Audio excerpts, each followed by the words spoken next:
Good evening, everyone, and welcome to my little webinar on reimagining perimenopause. It struck me recently as I go through perimenopause myself that it's been hijacked into a medical condition that needs to be treated or cured. And I really don't believe that it is that at all. It's a physical and mental stroke emotional change that every woman will go through at some point.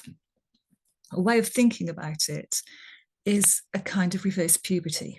And puberty, as we all know, takes up to a decade to be a fully complete process during which a teenager's body changes, hormonal system changes, and their brain basically rewires itself. Essentially, the same happens to women through perimenopause, but it's not actually recognized as that. As women, we're expected to put up, shut up, and get on with it. And that leads to a huge amount of stress, a huge amount of distress for many women, and feeling that we are failures in some way if we fail to manage the effects of those changes. I hesitate to call it symptoms because it's not symptoms of a condition. It's the effect of the body basically rewiring itself to end its period of fertility and move on to the next step in life. From an evolutionary perspective, there are several suggestions for why humans go through this particular transition. Very few other animals do. I believe the ones that do are all mammals, including whales and elephants. And it's thought, or it's proposed, that part of that, the reason for a woman's fertility ceasing, is in fact to ensure the survival of her maternal line by being available to pass on wisdom to support her own daughters and their children. And quite often, certainly in elephants and in whales, it's a postmenopausal female who leads the herd or the pod because she has the wisdom. She's not going to be distracted by having a baby to look after, and she can pass on her wisdom to other females who are usually her daughters and granddaughters. I suspect that in a pre-modern society, human civilization was organized much more like that. And certainly thinking back to my grandmother and older relatives when I was really young, everybody lived close together, in and out of each other's houses. If a mother needed to leave her children for any reason, work or whatever reason, then another older woman would be around to look after little ones and to carry on with the chores around the house. It might be a relative, it might be a neighbour. And in our society, we've lost that. And the consequence of that for women today is that we're going through this seismic hormonal upheaval, which has massive physical effects, and it has massive psychological and emotional effects, as if nothing happened. And we have to get on with it and do what we normally do, family, children, job, whatever other responsibilities we have. And it's a time when other responsibilities start creeping in as well, such as supporting elderly parents, or the kind of life changes that is seismic in their own right. For example, retirement, either a partner retiring or retirement looming. It all tends to kick in about the same time. So it's really no wonder there are so many women who are feeling absolutely and utterly overwhelmed at this time. So to take a step back to looking at what menopause is, menopause itself is defined as the moment at which menstruation ceases. There's no test for that. We don't know exactly when that happens. So the next best thing is to look back 12 months down the line. I haven't had a period in 12 months, therefore I cease menstruating.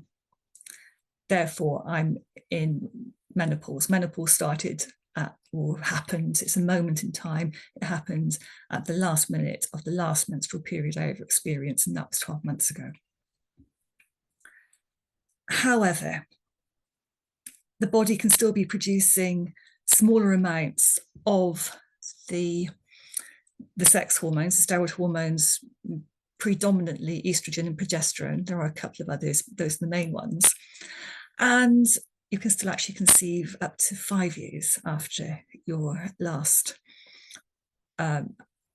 menstrual period, which is slightly scary for those of us who are still sexually active. So keep the contraception going even after you think you've ended your periods forever.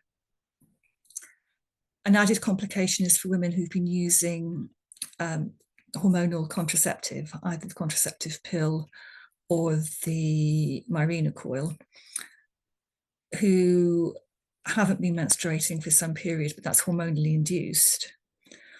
You stop the contraception. And I think, if I remember correctly, you're unlikely to find a doctor who will give you a Mirena coil after the age of 50. So that's your last one will be taken out 5 years after it was previously inserted. You may have actually gone through hit menopause before you had that device removed. So again, you don't actually know when your body stopped cycling. So it's a very, very complex time. I think it actually starts a lot earlier than many people realize. For myself, I was probably in my early to mid 40s when I started experiencing digestive problems. I was diagnosed with IBS. I went through a period of immense depression, which I was completely unsupported through. And I started gaining weight at a really alarming rate. All of those were treated by the medical profession separately. Nobody joined the dots to think that this actually is all part of one larger issue. It was only when I started experiencing joint pain, especially in my shoulders, it felt like I'd been doing a massive weights workout the day before every single day, that I started actually thinking, hang on, this is menopausal. At the same time, my periods had become more regular than ever, surprisingly, but also massively heavy, culminating in the embarrassing experience of free bleeding in Tesco's one day, despite the fact I changed my sanitary protection before I went out. So all of these things are things that can be triggered by the massive hormonal changes that a woman's body undergoes. Another thing which I think actually is potentially linked to perimenopause is self-diagnosing, or even actually physically or realistically being diagnosed as having ADHD. Because progesterone, estrogen in particular, has a massive effect on the brain. Declining estrogen means actually your brain works differently. And if I think about that myself, I can identify with some aspects of ADHD now.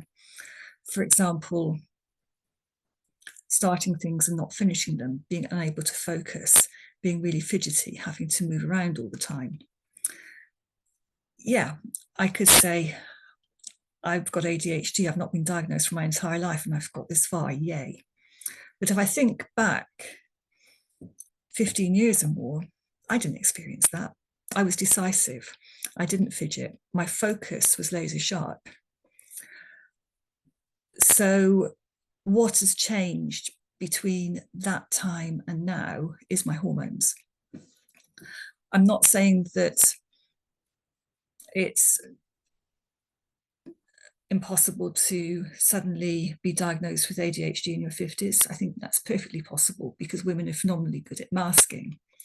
But I'm not convinced that all of us have been masking. And certainly I don't think I have. So the way that conventional medicine and actually many other complementary practitioners out there treat menopause is as a condition to treat. That's not a condition, it's a transformation. And I don't like the inherent gaslighting in treating menopause as a condition, because that per se implies that there is something wrong with us. And just think about that. If perimenopause is a condition to be treated, that means that there is something wrong. Now, I'm going to be controversial here and say, A, that's gaslighting, and B, there actually is nothing wrong. This is normal. But we've been conditioned not to treat it as normal. So what's the next step from here? My suggestion is taking responsibility for how you'll want to move through this transition that is perimenopause. Western society doesn't have rites of passage between one life stage and another, on the whole. And where it does, it tends to be rites associated with puberty. So, for example, in the Jewish tradition, bar mitzvah and bat mitzvah are transitions that mark the end of childhood. The Mexican quinceanera for girls, it's a celebration at the age of 15 where basically traditionally a girl was deemed to be ready to be married off, the end of childhood again. There's no commensurate celebration of the end of motherhood, which essentially is what menopause is. After menopause, you cannot carry another child. Well, these days with medical interventions, you possibly could, but that's a whole separate issue that I'm not going to go into. So what's the alternative to the medical approach? Now, I would never, ever criticize any woman for taking HRT. For some people, the physical and emotional effects or impacts of perimenopause are massive. And if HRT gets you through that, then you go girl. That's not to say that in tandem to that, there's nothing that you can do for yourself, and taking responsibility and doing things for yourself, I think, makes things easier. Equally, if you don't want to medicalize your perimenopause by taking HRT, great. Again, taking responsibility for your own well-being is going to get you through it in the place you want to be. I think we've all heard of the placebo effect, which is if somebody is given something and told that it's a medicine that would make them feel better, they will. whether the medicine actually contains an active ingredient or not. The vast majority of those who take the placebo will feel some degree of relief. That can work in reverse. If you're expecting something to be awful, then it probably will. So mindset is absolutely crucial, whichever route you're doing, whether you're doing HRT, whether you're not doing HRT. What you put into your body is absolutely crucial too. And because of the hormonal changes in your body, the way in which your body needs to be nourished actually changes. I can't eat things now that I could stuff my face with impunity when I was in my 20s. Respecting what your body needs now and changing your diet and your lifestyle accordingly will pay dividends in your experience of the change that you're going through. So an example I'll give of that is that thanks to the overall decline through perimenopause in estrogen, our sensitivity to insulin changes. Insulin, as you know, is the hormone that allows your body to absorb glucose, a simplified form of sugar and carbohydrates, hence a tendency towards weight gain. Insulin sensitivity in postmenopausal years is highest in the morning, which is the time you're waking up, your body needs energy to face the day. That's when it's most able to absorb the energy that you give it through the food that you eat. So eating your carbs early in the day, starting the day with a decent breakfast, but not just a carby breakfast, it needs to have protein in it as well, which is something I'll come on to another time. Your body is able to absorb it. In the evening, your body doesn't actually need carbs. You want to go to sleep. You're not going to be moving around or using that energy in the evening, so your body will store it as fat. So those kind of changes to lifestyle, which may involve radically rethinking how and what you eat, it may not. That varies hugely from person to person, can have a long-term impact on how you emerge at the end of this transformation process called perimenopause. Sleep is really important, and as those of us going through perimenopause know, it becomes disrupted at that time. Again, this goes back to hormonal things because the hormonal systems are all interlinked. Excuse me while I switch my computer back on. There we go, that's better. I forgot to actually put the switch down on the plug.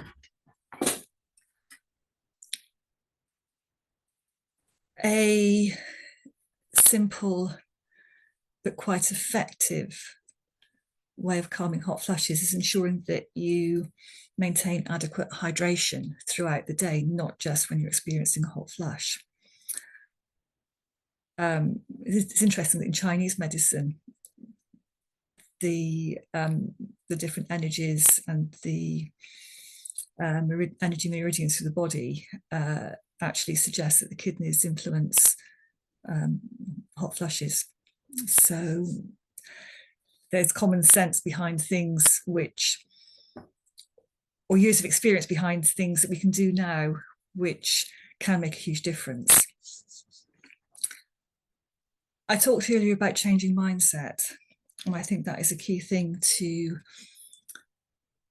approaching menopause as a transformation and not as something negative. And I know for many women that menopause is seen as the beginning of the end. I'm getting old, I'm past it. I'm an old woman now. You're not, you're a woman coming into your prime.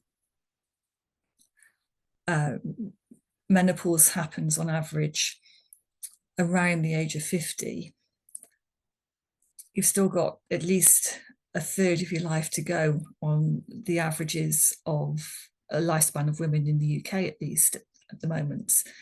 So it's not the beginning of the end yet by any means. And those of us who started families later have probably still got teenagers or children who are potentially even younger than that. My gran was old in her mid-50s. I'm not. I do things that my grandma wouldn't ever have imagined doing.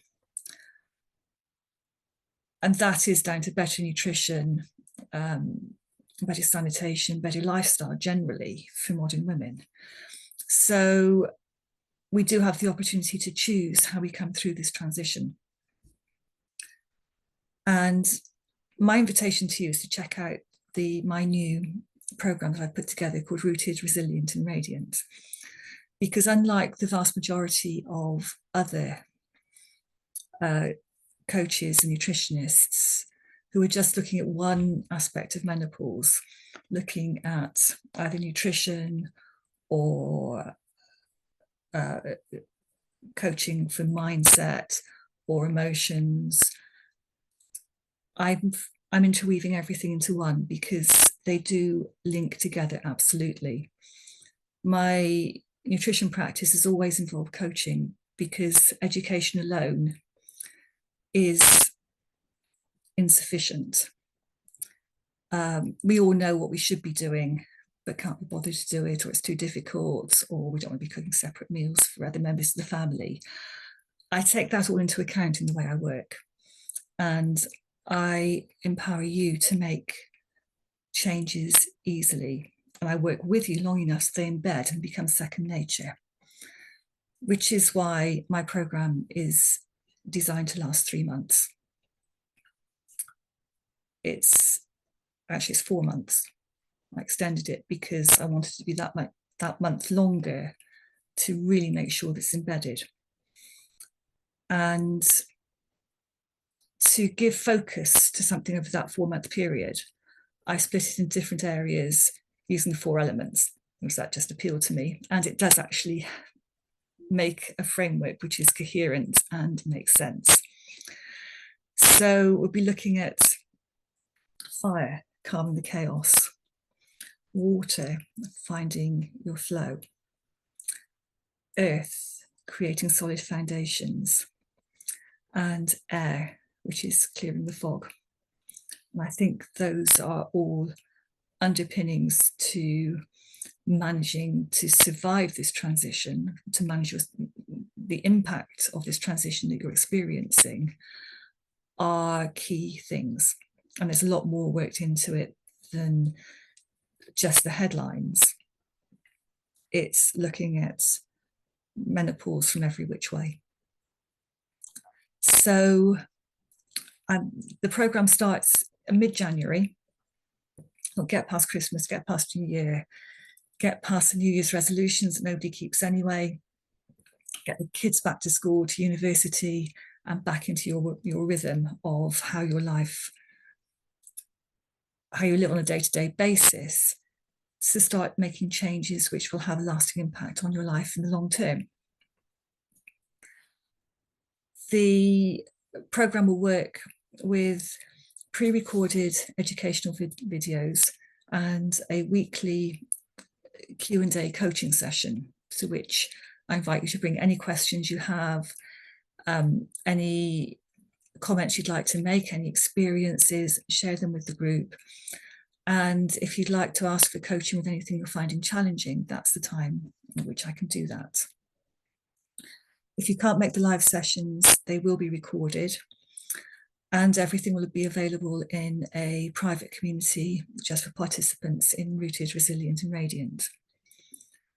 So that's the very basic outline of how it's going to unfold. If you would like individual coaching, or if you want to go more in depth and potentially consider hormone testing, I've got tests available to me as a nutritional therapist that are not available, or wouldn't get through a GP. And consider using supplements, then I would recommend upgrading to the VIP version, which gives a degree of personalization I cannot give in a group environment. Also, if you're not UK based, then for regulatory reasons, I need you to be in the VIP group to be able to work with you, because my professional body does not allow me to do non-individualized group work outside of the UK, because it's the UK in which I'm regulated. I am fully trained in nutrition. I have a master's degree in personalized nutrition, a level 7 practice diploma for coaching, and I'm a certified NLP coach. I'm also registered with the British Association of Nutritional Therapy and Lifestyle Management, and with the Complementary Healthcare Council.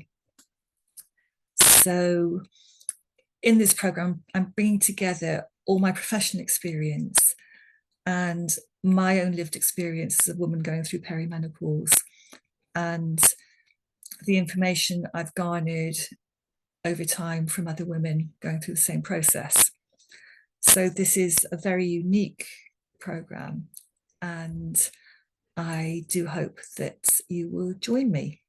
If you have any questions, then drop me an email at hello@juliebabis.com.